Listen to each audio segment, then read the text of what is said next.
Economics में कल हमने पढ़ा था कि मांग फलन, मांग क्या है और मांग को प्रभावित करने वाले तत्व हैं। तो उसमें हमने पढ़ा कि मांग को दो भागों में बांटा जाता है, व्यक्तिगत मांग फलन और बाजार मांग फलन। ठीक है, अब है आगे मांग का नियम। तो मांग का नियम क्या होता है कि जो मांग के दूसरे तत्व हैं, मांग को प्रभावित करने वाले जितने भी तत्व हैं वो सारे स्थिर हैं, उनमें कोई परिवर्तन नहीं होता। केवल अन्य बातें समान रहने पर, अन्य बातें समान रहने का मतलब वही है कि मांग को प्रभावित करने वाले जो दूसरे तत्व हैं वो स्थिर रहते हैं, उनमें कोई परिवर्तन नहीं होता। किसी वस्तु की अपनी कीमत बढ़ने पर उसकी मांग कम हो जाती है और अपनी कीमत कम होने पर उसकी मांग बढ़ जाती है। ठीक है, सिंपल है मांग का नियम कि अन्य बातें समान रहने पर वस्तु की कीमत बढ़ने पर उसकी मांग कम हो जाती है, कीमत कम होने पर उसकी मांग बढ़ जाती है। अन्य शब्दों में मांग का नियम वह नियम है जो यह बताता है कि यदि मांग के अन्य निर्धारक तत्व अपरिवर्तित रहें तो किसी वस्तु की मांगी गई मात्रा और उसकी अपनी कीमत में विपरीत संबंध होता है। अन्य बातें या अन्य निर्धारक तत्व समान रहने से अभिप्राय है कि उपभोक्ता की आय, संबंधित वस्तुओं की कीमत, उपभोक्ता की रुचि आदि स्थिर रहती है। परिभाषा मार्शल के अनुसार मांग का नियम यह बताता है कि कीमत में कमी होने के कारण वस्तु की मांग बढ़ जाती है और कीमत में वृद्धि होने के कारण वस्तु की मांग कम हो जाती है। अब है इसका एक्सप्लेनेशन। इस नियम की एक्सप्लेनेशन करेंगे। जैसा कि हमने क्या पढ़ा है कि कीमत बढ़ने पर मांग कम होगी, कीमत कम होने पर मांग बढ़ जाएगी। तो मांग के नियम की व्याख्या मांग अनुसूची की सहायता से की जा सकती है। अनुसूची बनाएंगे हम। प्राइस ऑफ एक्स, एक्स वस्तु का प्राइस और क्वांटिटी ऑफ एक्स है एक्स वस्तु की मांग। कीमत मांग, कीमत 10 रुपये है, 10 रुपये पर 100 इकाइयों की मांग है। अगर कीमत कम हो जाती है तो मांग क्या होगी, बढ़ेगी। ठीक है, अगर कीमत 10 रुपये से 9 रुपये हो जाती है तो मांग बढ़ करके 150 इकाई हो जाती है। अगर कीमत और भी बढ़ जाती है तो मांग भी और भी बढ़ जाए, मांग और भी बढ़ जाए, कीमत कम हो जाती है, 9 से 8 रुपये होगी तो मांग बढ़ करके 150 से 200 होगी। मांग तालिका से ज्ञात होता है कि एक्स वस्तु की अपनी कीमत में कम होने पर उसकी मांग बढ़ जाती है। जब एक्स वस्तु की कीमत 10 रुपये से कम होकर 9 रुपये हो जाती है तो मांग 100 इकाई से बढ़कर 150 इकाई हो जाती है। मांग के नियम की व्याख्या मांग वक्र द्वारा भी की जा सकती है, जो चित्र में दिखाया गया। तो मांग वक्र बनाओगे, यहाँ पे ओ वाई पर प्राइस और इस पे क्वांटिटी। ठीक है, मान लो वस्तु की कीमत ओ पी है, ओ पी पर वस्तु की मांग ओ एल है। अगर कीमत कम होकर के ओ पी से ओ पी 1 हो जाती है तो मांग बढ़ करके ओ एल से ओ एल 1 हो जाती है और उन दोनों को मिलाने से जो ये वक्र बनेगा डी डी, ये मांग वक्र बन जाएगा। चित्र 3 में मांग वक्र डी से ज्ञात होता है कि जब एक्स वस्तु की कीमत ओ पी से कम होकर ओ पी 1 हो जाती है तो उसकी मांग ओ एल से बढ़कर ओ एल 1 हो जाती है। वास्तव में मांग वक्र का ऊपर से नीचे की ओर ढलान मांग के नियम को प्रकट करता है। उसके बाद है मांग के नियम की मान्यताएं। तो मान्यताएं का मतलब है जो हमने पढ़ा कि ये बातें, अन्य बातें समान रहने पर, वो अन्य बातें कौन कौन सी हैं। मांग का नियम तभी लागू होता है जब अन्य बातें समान हो। इससे अभिप्राय है कि मांग को प्रभावित करने वाले कीमत के अतिरिक्त अन्य तत्वों को स्थिर मान लिया जाता है। इन्हें इस नियम की मान्यताएं कहा जा सकता है। यह नियम केवल साधारण वस्तुओं पर लागू होता है, अर्थात गिफिन वस्तुओं पर लागू नहीं होता। इसके अतिरिक्त मांग के नियम की मुख्य मान्यताएं निम्नलिखित हैं। फर्स्ट है, उपभोक्ताओं की आय में कोई परिवर्तन नहीं होना चाहिए। ठीक है, उपभोक्ता की जो इनकम है वो स्थिर होनी चाहिए, उसमें कोई परिवर्तन नहीं होना चाहिए। उपभोक्ताओं की रुचियों और प्राथमिकताओं में परिवर्तन नहीं होना चाहिए। संबंधित वस्तुओं की कीमत में परिवर्तित नहीं होना चाहिए। संबंधित वस्तु हम पढ़ चुके हैं, पूरक वस्तु और प्रतिस्थापन वस्तु। वस्तु की कीमत के भविष्य में और अधिक परिवर्तन की संभावना नहीं होनी चाहिए। ठीक है, ये मांग के नियम की मान्यताएं हैं। अब है, जब कीमत गिरती है तो किसी एक वस्तु को अधिक क्यों खरीदा जाता है, वही मांग का नियम है। मांग के नियम के लागू होने के कारण या मांग वक्र का ढलान ऋणात्मक, ये ऋणात्मक ढलान होने का मतलब है ऊपर के से नीचे की ओर। इसका मतलब है कीमत कम होने पर मांग बढ़ेगी और कीमत कम होने पर मांग बढ़ेगी, कीमत बढ़ने पर मांग कम होगी। तो मांग वक्र के ऋणात्मक ढलान से प्रकट होता है कि कीमत के कम होने पर अधिक वस्तुएं खरीदी जाती हैं, इसलिए किसी वस्तु की कीमत और मांगी गई मात्रा में विपरीत संबंध होता है। मांग वक्र के ऋणात्मक ढलान या ऊपर से नीचे की ओर झुके होने के मुख्य कारण हैं निम्नलिखित हैं। फर्स्ट है घटती सीमांत उपयोगिता का नियम।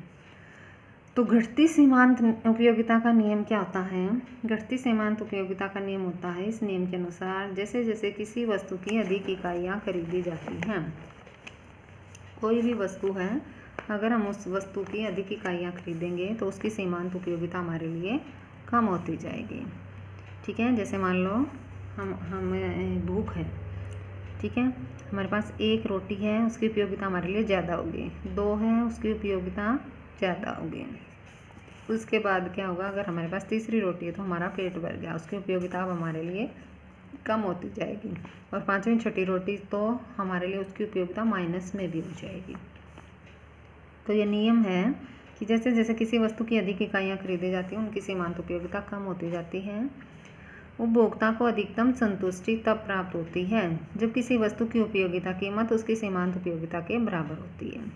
प्रत्येक वस्तु की मात्रा अधिक खरीदने से उसकी सीमांत उपयोगिता कम होती जाती है, इसलिए उपभोक्ता उस वस्तु की अधिक मात्रा तभी खरीदेगा जब उस वस्तु की उपयोगिता कीमत कम होकर सीमांत उपयोगिता के बराबर हो जाए। इससे स्पष्ट होता है कि कीमत कम होने पर वस्तु की अधिक मात्रा खरीदी जाएगी और कीमत बढ़ने पर कम मात्रा खरीदी जाएगी। सेकेंड है आय प्रभाव। एक वस्तु की कीमत में परिवर्तन होने से खरीदार की वास्तविक आय में परिवर्तन होने के कारण वस्तु की मांगी गई मात्रा में होने वाले परिवर्तन को आय प्रभाव कहा जाता है। वास्तविक आय वह आय है जो वस्तुओं और सेवा के रूप में मापी जाती है। जैसे में हमारे पास 10 रुपये हैं तो 10 रुपये के बदले में जितनी वस्तुएं और सेवाएं हम खरीद सकते हैं वो वास्तविक आय कहलाएगी।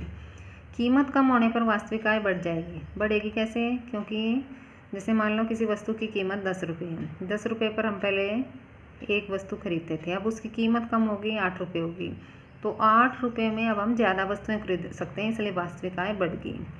कीमत कम होने पर वास्तविक आय बढ़ जाती है। इस बढ़ी हुई वास्तविक आय का प्रयोग वस्तु की अधिक मात्रा खरीदने के लिए किया जा सकता है। अब वहीं 10 रुपये से हमें ज़्यादा वस्तुएं खरीद सकते हैं। अतः वास्तविक आय बढ़ने के कारण वस्तु की मांग बढ़ जाती है और इसके विपरीत कीमत बढ़ने पर वास्तविक आय कम होने के कारण वस्तु की मांग कम हो जाती है। तीसरा प्रतिस्थापन प्रभाव। प्रतिस्थापन प्रभाव से अभिप्राय है जब एक वस्तु अपने स्थानापन्न वस्तु की तुलना में सस्ती हो जाती है तो उसके दूसरी वस्तु के लिए प्रतिस्थापन किया जाता है। जैसे प्रतिस्थापन वस्तुएं जैसे चाय और कॉफ़ी हैं। उदाहरण के लिए जब एक्स वस्तु की कीमत कम हो जाती है तो वह वाई वस्तु की तुलना में सस्ती हो जाती है, इसलिए एक्स वस्तु का वाई वस्तु के स्थान पर प्रतिस्थापन किया जाता है। चाय और कॉफ़ी स्थानापन्न वस्तुएं हैं। चाय की कीमत कम होने पर उसका कॉफ़ी के स्थान पर प्रतिस्थापन किया जा सकता है। अगर चाय की कीमत कम होगी तो कॉफ़ी के स्थान पर लोग चाय का प्रयोग करना शुरू कर देंगे। इसे प्रतिस्थापन प्रभाव कहा जाता है। इस प्रभाव के कारण उपभोक्ता अपनी संतुष्टि को अधिकतम करने के लिए उस वस्तु की अधिक मात्रा खरीदेंगे जिसकी कीमत अपने प्रतिस्थापन की तुलना में कम हो गई है। ठीक है, जो वस्तु सस्ती होगी उसकी मात्रा ज़्यादा खरीदी जाएगी। उपरोक्त उदाहरण में उपभोक्ता कॉफ़ी के स्थान पर चाय का प्रतिस्थापन करेंगे, इसलिए प्रतिस्थापन प्रभाव के कारण चाय की मांग बढ़ जाएगी। इसके विपरीत यदि चाय की कीमत बढ़ जाती है तो उपभोक्ता चाय के स्थान पर कॉफ़ी का प्रतिस्थापन करेंगे, इससे कॉफ़ी की मांग बढ़ जाएगी। उसके बाद उपभोक्ता समूह का आकार। जब किसी वस्तु की कीमत कम हो जाती है तब कई दूसरे उपभोक्ता जो पहले उस वस्तु को नहीं खरीद रहे थे उसे खरीदने लगेंगे। ठीक है, जब किसी वस्तु की कीमत कम होती है तो कई नए उपभोक्ता जो महंगी होने के कारण उस वस्तु को नहीं खरीद पा रहे थे अब उस वस्तु को खरीदने लगेंगे। इससे वस्तु की मांग बढ़ जाएगी। और क्यों बढ़ी? क्योंकि उस वस्तु की कीमत कम हुई है। इसके विपरीत वस्तु की कीमत बढ़ने पर कई उपभोक्ता उसे खरीदना बंद कर देंगे या कम कर देंगे। इससे कीमत बढ़ने पर उस वस्तु की मांग कम हो जाएगी। इस प्रकार कीमत में परिवर्तन होने के फलस्वरूप उपभोक्ता समूह के आकार या उपभोक्ताओं की संख्या में परिवर्तन होता है। इसका वस्तु की कुल मांग पर प्रभाव पड़ेगा। उसके बाद है विभिन्न उपयोग। कई वस्तुओं के विभिन्न उपयोग होते हैं। जैसे चना है, चने का उपयोग मनुष्य के खाने और घोड़ों के खाने में किया जा सकता है। यदि चने की कीमत अधिक होगी तो उसका प्रयोग अधिक महत्वपूर्ण कार्य अर्थात मनुष्यों के खाने के लिए ही किया जाएगा। इस प्रकार चने की कुल मांग कम होगी, जबकि चने की कीमत कम होने पर उसका प्रयोग मनुष्यों और घोड़ों दोनों के खाने के लिए किया जाएगा। इस प्रकार चने की कीमत कम होने पर उसकी मांग बढ़ जाएगी। ठीक है, ये था मांग वक्र के ढलान ऋणात्मक है क्यों होता है, या जब कीमत कम होती है तो एक वस्तु को अधिक क्यों खरीदा जाता है, या मांग के नियम के लागू होने के कारण। उसके बाद है मांग के नियम के अपवाद। अपवाद का मतलब होता है जहाँ पर ये नियम लागू नहीं होता। मांग के नियम के कुछ अपवाद भी हैं। इसका अर्थ है कि कुछ वस्तुओं की कीमत अधिक होने पर उनकी मांग बढ़ जाती है और कीमत कम होने पर उनकी मांग कम हो जाती है। इन वस्तुओं की मांग वक्र डी जैसे कि चित्र 4 में दिखाई गए नीचे से ऊपर की ओर उठ रहा है, इसका धनात्मक ढलान है। सबसे पहले इस तथ्य को सर रॉबर्ट गिफन ने विश्लेषण किया था, इसलिए इसे गिफन का विरोधाभास भी कहा जाता है। मांग वक्र के असमान होने के मुख्य कारण ये अपवाद निम्नलिखित है। तो अपवाद में क्या होगा, जैसे हमने मांग वक्र बनाया था उसका ढलान ऐसे होता था, ठीक है, लेकिन इसमें ऐसे है, ये नीचे से ऊपर की ओर उठ रही है, तो इसका मतलब ये है। तो कौन कौन से अपवाद हैं, फर्स्ट है प्रतिष्ठा सूचक वस्तुएं। इस अपवाद की व्याख्या सबसे पहले वेवलन ने की थी। उनके अनुसार जो वस्तु प्रतिष्ठा की सूचक होती है उसकी मांग तभी अधिक होती है जब उसकी कीमत भी अधिक हो।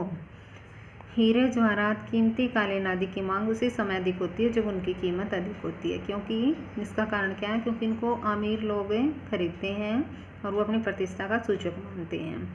जब इन वस्तुओं की कीमतें कम हो जाएगी तो दूसरे लोग भी उसको खरीदना शुरू कर देंगे, इसलिए अब वो प्रतिष्ठा का सूचक नहीं रहती और उसकी पर मांग का नियम लागू नहीं होता। तो हीरे जवाहरात कीमती कालीन आदि की मांग उसी समय अधिक होगी जब उनकी कीमत अधिक होती है।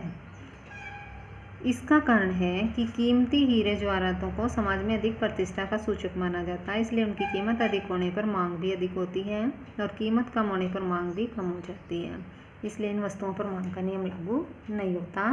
तो ये क्या होते हैं, मांग के नियम का अपवाद होती है। सेकंड है अज्ञानता।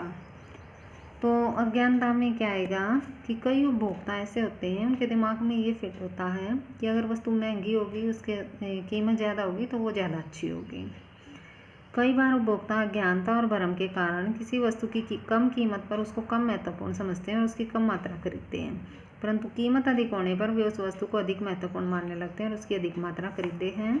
इस प्रकार मांग वक्र का ढलान धनात्मक हो जाता है और मांग का नियम लागू नहीं होता।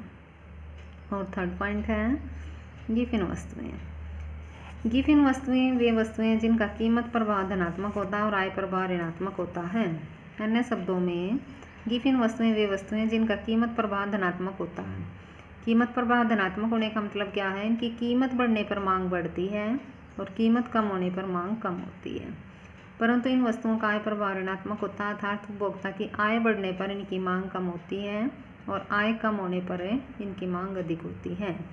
अतः गिफिन वस्तुएं वे निम्न कोटि की या घटिया वस्तुएं जिनका आय प्रभाव ऋणात्मक होता है तथा कीमत में परिवर्तन के फलस्वरूप होने वाले प्रतिस्थापन प्रभाव से अधिक होता है। इसलिए जब इन वस्तुओं की कीमत कम होती है तो मांग भी कम हो जाती है। ठीक है, जैसे जो मोटे अनाज होते हैं, डबल टोन दूध, ये क्या है, गिफिन वस्तुएं निम्न कोटि की वस्तुएं हैं ये। तो सभी गिफिन वस्तुएं निम्न कोटि की वस्तुएं होती हैं, परंतु सभी निम्न कोटि की वस्तुएं गिफिन वस्तुएं नहीं होती। निम्न कोटि की वस्तुएं वे वस्तुएं जिनका आय प्रभाव ऋणात्मक होता है। निम्न कोटि की वस्तुओं और गिफिन वस्तुओं दोनों का आय प्रभाव ऋणात्मक होता है, परंतु गिफिन वस्तुओं का कीमत प्रभाव धनात्मक होता है, जबकि अन्य निम्न कोटि की वस्तुओं का कीमत प्रभाव ऋणात्मक होता है। इसलिए गिफिन वस्तुओं पर मांग का नियम लागू नहीं होता, जबकि अन्य निम्न कोटि की वस्तुओं पर मांग का नियम लागू होता है। ठीक है, गिफिन वस्तुएं वे वस्तुएं हैं जिन पर मांग का नियम लागू नहीं होता, इसलिए ये भी क्या है, मांग के नियम का अपवाद है। ठीक है, अपवाद होने का मतलब है जिन पर मांग का नियम लागू नहीं होता। तो प्रतिष्ठा सूचक वस्तुओं पर लागू नहीं होता, अज्ञानता होता दूसरा कारण, तीसरा होता है गिफिन वस्तुएं। ठीक है, हाँ।